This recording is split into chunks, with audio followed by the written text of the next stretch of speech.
പാലക്കാട് വടക്കഞ്ചേരിയിൽ ഗൃഹനാഥനെ തട്ടിക്കൊണ്ടുപോയി മർദ്ദിച്ച ശേഷം വഴിയിൽ ഉപേക്ഷിച്ചു. ഓട്ടോ ഇലക്ട്രീഷ്യനായ നൌഷാദിനെയാണ് കാറിൽ എത്തിയ സംഘം തട്ടിക്കൊണ്ടുപോയത്. തുടർന്ന് തമിഴ്നാട് അതിർത്തിയായ നവക്കരയിൽ ഉപേക്ഷിക്കുകയായിരുന്നു.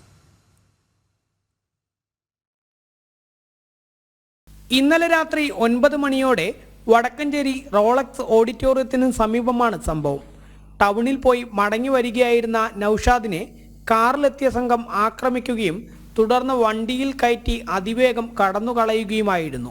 ശബ്ദം കേട്ട് ഓടിയെത്തിയ നാട്ടുകാർ പോലീസിൽ വിവരമറിയിച്ചു. മണിക്കാണ് ശബ്ദം കേട്ടത്.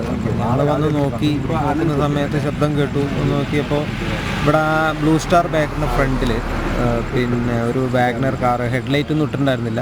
നേരെ വന്ന് അവിടെ ഉണ്ടായിരുന്നൊരു പുള്ളിയായിട്ട് എന്തോ സംസാരം, 2 മിനിറ്റ് സംസാരം ഉണ്ടായുള്ളൂ.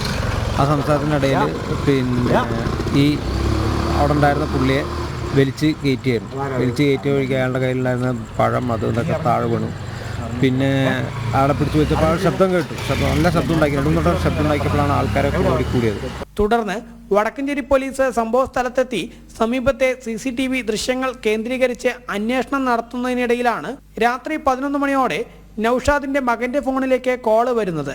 താൻ തമിഴ്നാട് അതിർത്തിയായ നവക്കര ഭാഗത്ത് ഉണ്ടെന്നും വാഹനത്തിലുണ്ടായിരുന്നവർ തന്നെ ഇവിടെ ഉപേക്ഷിച്ചെന്നും നൌഷാദ് അറിയിച്ചു. തട്ടിക്കൊണ്ടുപോയവർ മുഖംമൂടി ധരിച്ചതിനാൽ ആരാണെന്ന് തിരിച്ചറിയാൻ കഴിഞ്ഞിട്ടില്ല. അതേസമയം തലയ്ക്കും കാലിനും പരിക്കേറ്റ നൌഷാദിനെ കോയമ്പത്തൂരിലെ സ്വകാര്യ ആശുപത്രിയിൽ പ്രവേശിപ്പിച്ചു. സംഭവത്തിൽ വടക്കഞ്ചേരി പോലീസ് അന്വേഷണം ആരംഭിച്ചിട്ടുണ്ട്. ജനം, പാലക്കാട്.